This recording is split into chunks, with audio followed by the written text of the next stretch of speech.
It seems that lately you can't turn on the TV or radio without hearing about a shooting in the United States. Guns are weapons of protection, and their ownership by millions of Americans is guaranteed by the Second Amendment to the Constitution.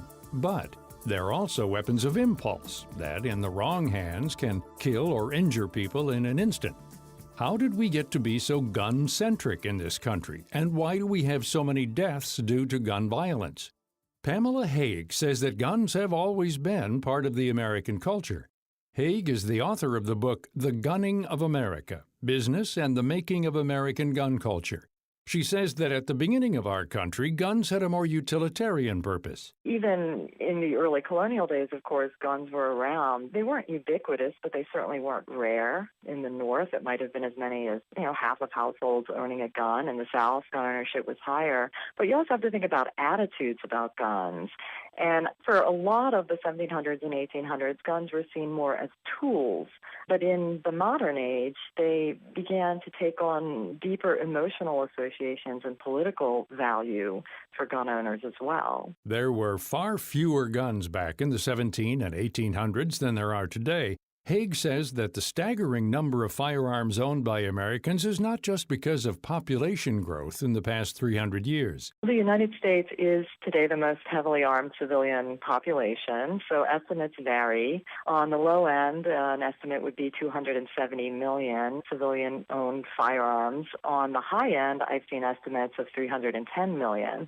So going with a middle estimate, a middle range, around 300 million civilian-owned firearms. That's the number of guns, not the number of gun owners. The trend in gun ownership in the 21st century has been toward fewer individuals buying more guns. So in the 1950s, it was probably around half of households owned a gun. Today, fewer households, maybe 34-35% have a gun, but gun owners tend to own more guns. In 1798, Eli Whitney devised a way to manufacture guns with interchangeable parts, which made it easier and more efficient to create and repair firearms. But gun sales really began to increase when two iconic gun makers got into the business. The two figures who really figured out how to identify and cultivate and build up a commercial trade were Oliver Winchester, beginning in the 1850s when he first invested in guns, and Samuel Colt, who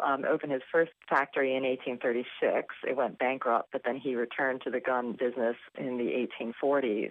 And these two figures, of course, were producing the firearms that we most associate with the American individual owner, the Winchester repeater rifle and the revolver. So these are both multi-firing arms. Despite the technical innovations and mass production capabilities of Winchester and Colt guns, Haig says they weren't an easy sell in the American market. This was a tough business, and Colt and Winchester both struggled to figure out how to find enough customers to justify the mass production of guns. There were always some gun customers, but were there enough to match the volume of production?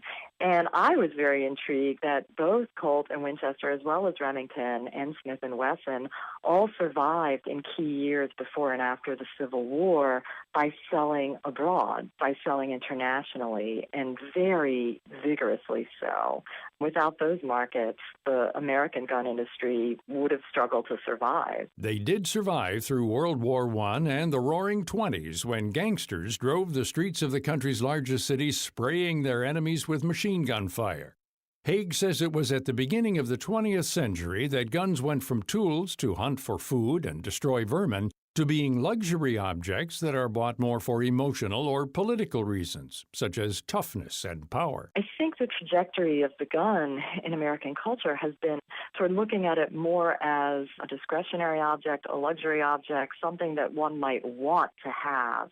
The long arc here, the change from the 1800s to the 1900s into the 21st century, is really that the gun has become more an object that one has for emotional attachments, for symbolic attachments, for reasons of want rather than need. And I guess you could liken it to someone who makes particular consumer choices based on political decisions sometimes, like they want to buy organic food or they want to buy a certain car because they care about climate change. I mean, the gun is definitely today much more than a tool. So some of the appeal of those weapons is simply the desire to have them on their own terms. Haig says that the vast majority of gun owners in this country are responsible, law-abiding citizens who purchase their firearms from reputable gun dealers, fill out all the required government paperwork, and keep their guns for self-defense or for hunting, target shooting, or other legal activities. As we're all sadly aware, though, there is a criminal element in this country that's able to buy guns and use them to murder, rob, intimidate, and terrorize. Stephanie Sotig is the director of the Sundance breakout documentary Under the Gun.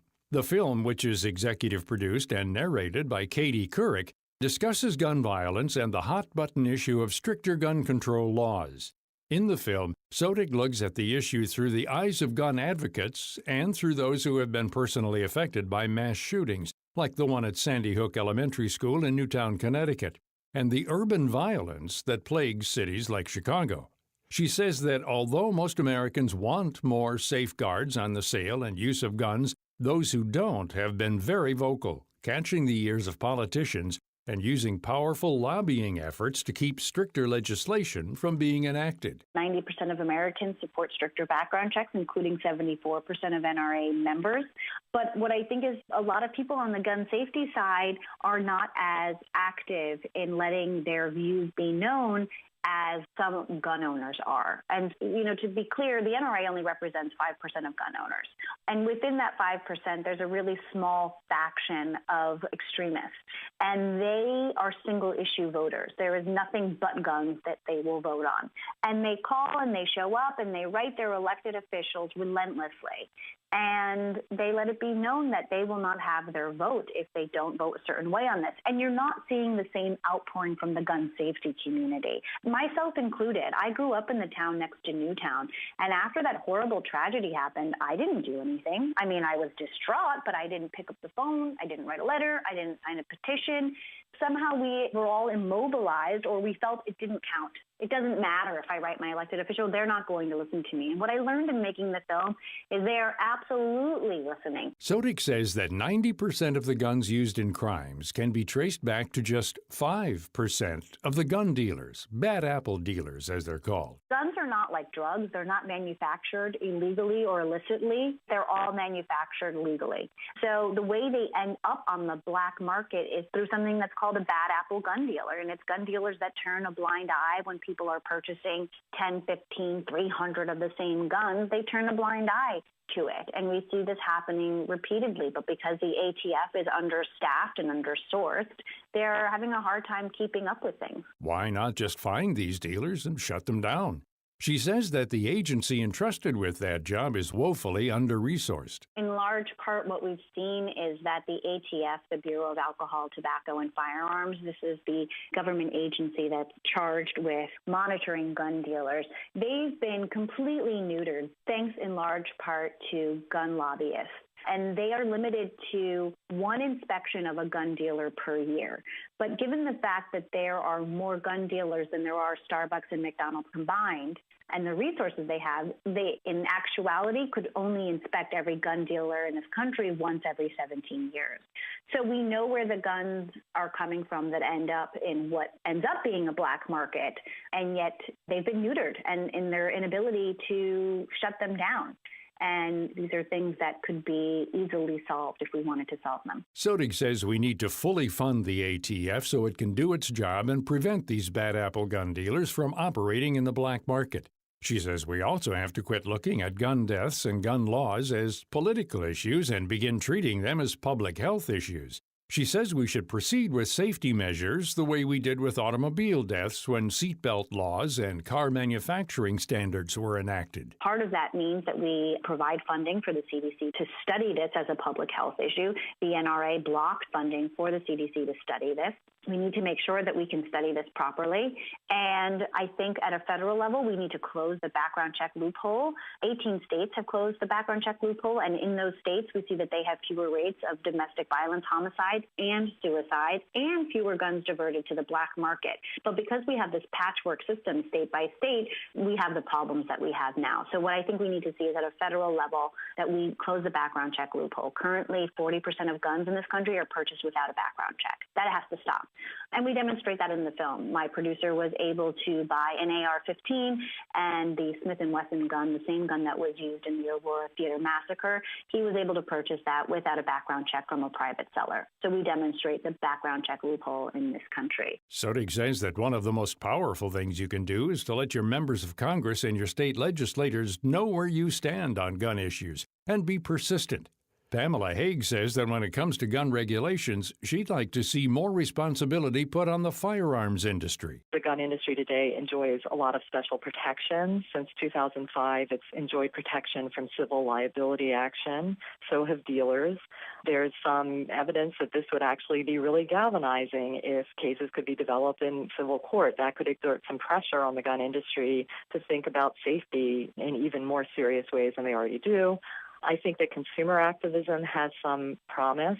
Some of the more interesting steps against gun violence, for example, were done voluntarily when retailers like Walmart decided they weren't going to stock certain weapons that had been used in a mass shooting. There are certain gun retailers who have just said they're going to sell only to members. They're going to have a members-only policy. We contacted the National Rifle Association several times for their comments on the firearms issue, but the NRA did not respond to our requests.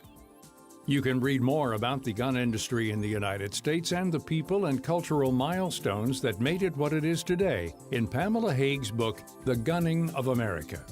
You can also visit her website at PamelaHaag.com for a look at firearms issues through the eyes of gun rights activists and families impacted by gun violence. Check out Stephanie Sotig's film, Under the Gun, available on iTunes and digital providers. You can find out where to see it by logging on to underthegunmovie.com. For more information about all of our guests, log on to our site at viewpointsonline.net.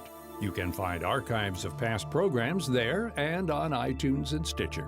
I'm Gary Price. Summer fairs and festivals mean one thing: good food and cooking competitions. Home cooks are busy creating recipes that will win them the blue ribbon. Fruit is always a key ingredient in delicious and fresh desserts. Dole canned fruit is ready to use and cuts down on prep work. It always delivers sweet, ripe fruit. Dole canned pineapple is available in crushed, tidbits, chunks, and sliced varieties, so it's perfect for any dish where you want to add a sweet taste of the tropics. Dole canned fruit is also great for salads, smoothies, or mixed into cottage cheese for a quick, healthy snack. Whether you're creating a prize-winning recipe for a contest or a tasty treat for your family, let Dole canned fruit be your inspiration. Find Dole canned fruit in your grocery store, supercenter, or club store. Visit DoleSunshine.com for recipes and tips from the experts in Dole's Packaged Foods Test Kitchen to create your own ribbon-winning culinary creation. Summer is a time for family road trips, and what's a family trip without your four-legged friend? But when the weather is hot and the family is crammed into a car, dog breath can put a damper on your drive. So don't let it. To help make sure your pup has fresh breath, clean teeth, and healthy gums, use Pedigree Dentistix treats. Dentistix treats are clinically proven to help reduce plaque and tartar buildup. With a clean mouth and fresh breath, your family and your dog will be able to share endless hugs and kisses on the road this summer without dog breath getting in the way. So go ahead, pack your Dentistix treats and get on the road. Start creating those unforgettable memories with your pup. Whether it's close-up cuddles with your backseat buddy or kisses with your furry co-pilot, the close moments are the best. For more information, visit pedigree.com/Dentistix.